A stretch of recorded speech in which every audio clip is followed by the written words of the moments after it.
Gracias, presidente. Con su venia. Compañeras, compañeros, en muy pocos casos en el mundo ocurre que una ciudad le da nombre a un país, como en nuestro caso. El día de hoy acudimos a una reforma histórica y muy importante para la ciudad capital de todos los mexicanos. Por fin se hará justicia con esta ciudad y se le dará su autonomía, incluso en una cuestión que parece de forma, pero que tiene mucho fondo. Deja de existir el Distrito Federal para darle paso a la Ciudad de México, sede de los poderes de la Unión y capital de la República, una entidad con derechos políticos plenos, como sucede en las demás entidades federativas. Ya ha explicado aquí el senador Burgos las principales características de esta reforma, una reforma que ha tardado muchos años en llegar. Esta ciudad, que siempre ha sido el motor de la democratización de nuestro país, se había quedado rezagada en algunos aspectos políticos que hoy se subsanarán. El jefe de gobierno del Distrito Federal será ahora el jefe de gobierno de la Ciudad de México. Se reconoce expresamente a la ciudad como integrante del Pacto Federal con carácter libre y soberano. Se desaparece, bueno, se abre por fin la posibilidad de que, al ser una ciudad autónoma, tengamos nuestro propio Congreso local y, por lo tanto, que las reformas constitucionales en nuestro país, la ciudadanía de la capital pueda opinar, no como ocurría actualmente, que la Ciudad de México no podía opinar sobre las reformas constitucionales al no formar parte del constituyente permanente. Es uno de los derechos políticos que queda subsanados con esta reforma. De los temas principales que siempre se habían marcado como una inequidad, el tema de la seguridad pública, que el presidente de la República era el encargado de nombrar al encargado. El presidente conservará el mando de la fuerza, pero el jefe de gobierno nombrará directamente al secretario de Seguridad Pública. El Senado de la República ya no podrá remover al jefe de gobierno de la Ciudad de México, lo cual era un residuo del intervencionismo del poder federal sobre la ciudad. Se mantiene la exención que tienen los inmuebles de la Federación ubicados en la Ciudad de México para el pago del predial. Se mantiene el esquema de deuda pública para la Ciudad de México, donde la deuda de la ciudad es deuda federal, fundamentalmente porque el esquema de deuda pública ha cambiado en nuestro país y donde el resto de las entidades federativas pueden gozar de la garantía federal por la Constitución que recientemente ha sido modificada en tal sentido. Me parece que en el tema de la deuda se podía ir un poco más allá para que la ciudad tuviera completamente esa atribución y pudiera adquirir la capacidad de planeación que no tiene al no controlar su financiamiento. Se reconoce la condición de capital de la República Mexicana. En el artículo 44 y en el 122 se mandata al Congreso a considerar un bono de capitalidad, reconocer que tiene costos para esta ciudad el ser la capital de la República y que ese financiamiento debe ser compartido por la Federación. Tendremos la primera Constitución de la Ciudad de México. La primera consecuencia de esta autonomía es que necesitaremos una Constitución.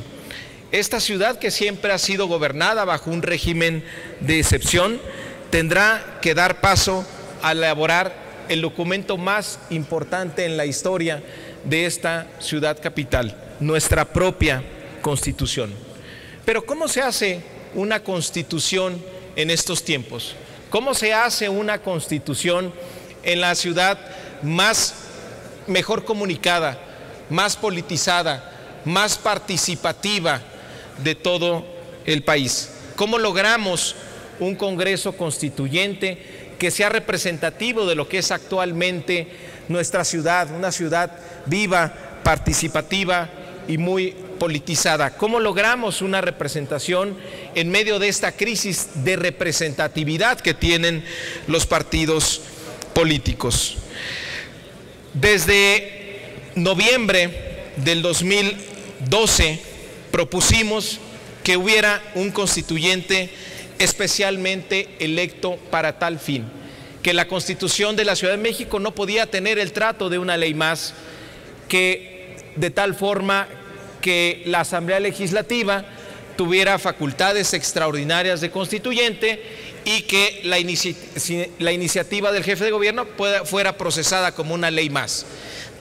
Necesitábamos tener un constituyente electo especialmente para tal fin. Qué bueno que se ha optado por esa fórmula.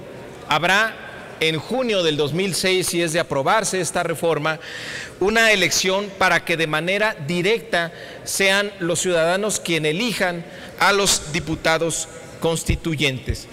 Un Congreso Constituyente, una Asamblea Constituyente es el poder originario y el poder originario reside en el pueblo. Por lo tanto, esta Asamblea tiene que ser muy representativa de la gente. Además de los diputados electos, se ha optado por una fórmula de designaciones. Nos parece muy desafortunada esta designación, donde 15 senadores serán electos por el propio Senado y 15 diputados por la Cámara de Diputados, más 5 representantes del jefe de gobierno y 5 del presidente de la República. Me parece que una representación que no se gana de manera directa en las urnas no la puede dar la Cámara de Diputados, ni el presidente de la República, ni el jefe de gobierno, porque se distorsiona el concepto de asamblea originaria, de Congreso Constituyente. Vamos a presentar una reserva en este sentido. Pero quisiera seguir hablando de los aspectos más importantes de esta reforma, los que tienen que ver con la gente. ¿En qué va a cambiar la relación de la gente con su gobierno? El tercer nivel de gobierno, el que es más cercano a la ciudadanía, el que conocemos ahora como delegaciones políticas, es un modelo obsoleto de gobierno, un modelo que genera falta de representatividad, que genera falta de equilibrios y sobre todo mucha ineficiencia en la administración de los servicios públicos. Se modifica para llegar a una figura de alcaldías. Durante años tuvimos el debate de que si la Ciudad de México se convertía en el estado 32 o no. Un debate que se agotó por ser claramente insuficiente, por tratar de meter en la camisa de fuerza de un estado y de los municipios a esta gran ciudad. Teníamos que optar por una figura que no cayera en esta trampa del municipalismo. Necesitamos una figura que fuera distinta y adecuada para esta ciudad. Se está proponiendo las alcaldías.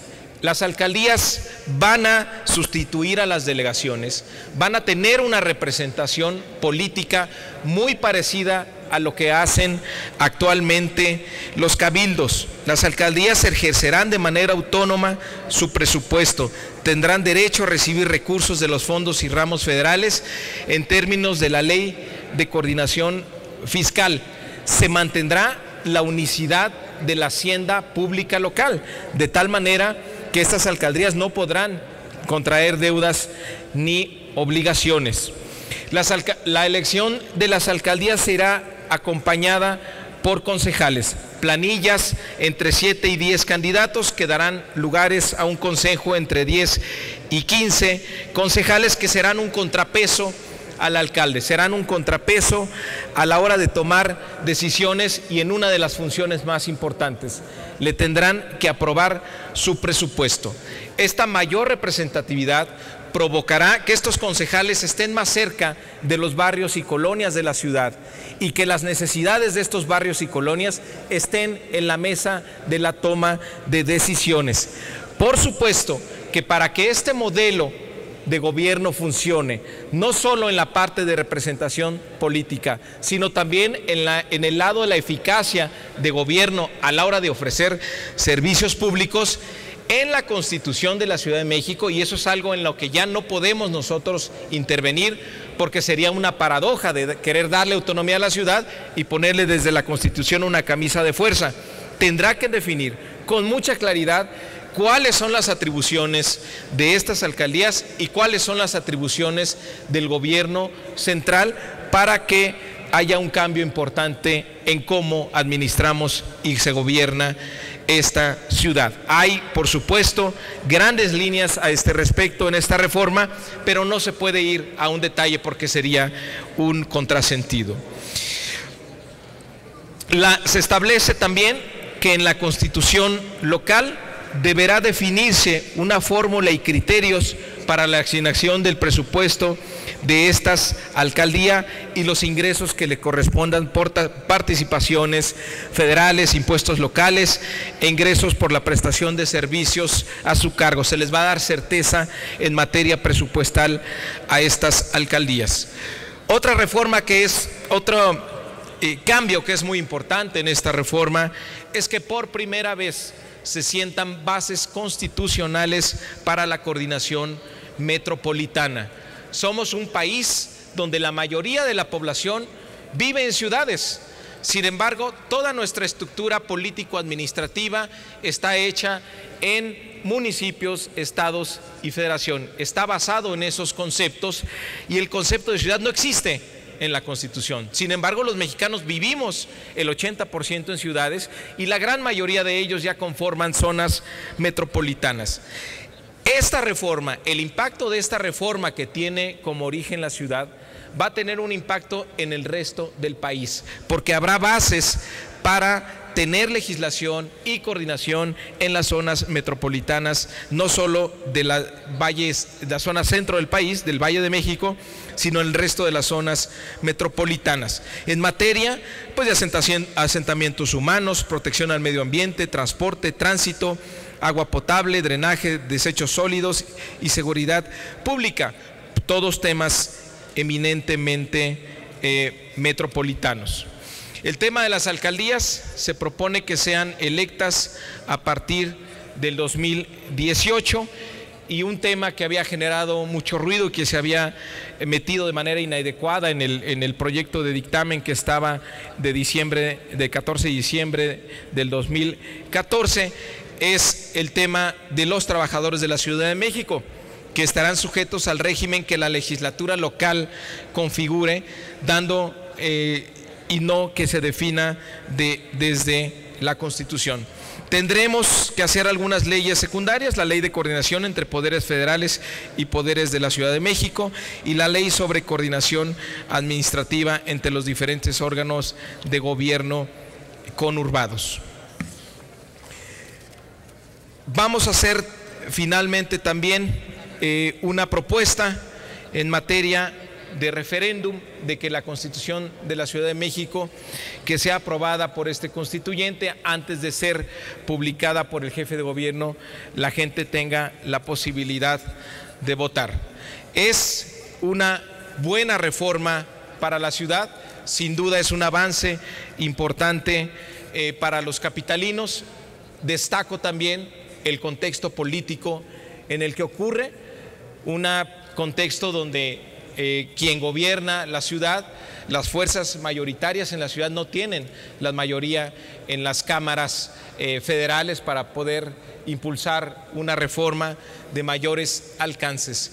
Pero en una evaluación, en una perspectiva histórica, considerando que esta ciudad siempre ha vivido bajo un régimen de excepción, me parece que hoy estamos logrando una muy buena reforma. Por supuesto que alertamos sobre el tema de la Asamblea Constituyente, sobre el tema de referéndum y algunos otros más, donde cual presentaremos reservas, pero qué bueno que por fin haya la madurez política para que se siga adelante con esta reforma para nuestra ciudad. Muchísimas gracias. Gracias, senador Mario Delgado.